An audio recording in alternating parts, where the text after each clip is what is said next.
లాంటిది. అలా ఏడుపుతో ముగించాల్సిన జీవితం కాదు క్రైస్తవ జీవితం.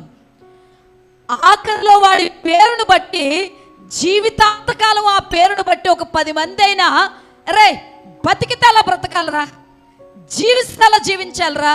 హానోకు కోసం రాయబడి ఉంటుంది ఆదికాండం 5వ అధ్యాయంలో కింద ఏమని రాయబడి తెలుసా? హానోకు 65 సంవత్సరాల వయస్సు గలవాడై మెతూషాలను కనిన తరువాత అతని కనిపించిందట, ఇక నుంచి నేను దేవునితో నడవడం ఇష్టపడతాను.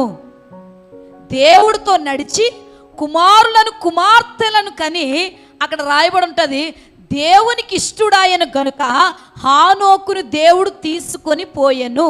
స్తోత్రం, హల్లెలూయా.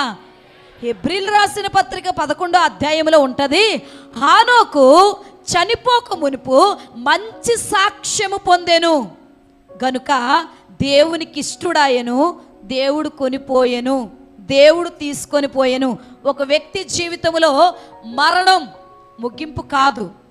మరణం చాలాసార్లు చెప్పాను, మరణం ముగింపు కాదు. మరణం తర్వాత అస్సలైన జీవితం ఉంది. ఆ మరణానికి ముందున్న ఆ అస్సలైన జీవితంలో ఒకటి దేవుడు అడుగుతున్నాడు, కోరుతున్నాడు. దేవునికి ఇష్టడుగా సాక్ష్యాన్ని సంపాదించుకొని ఆ పేరు సంపాదించుకొని చనిపోతే ఒక స్థలం ఉందట.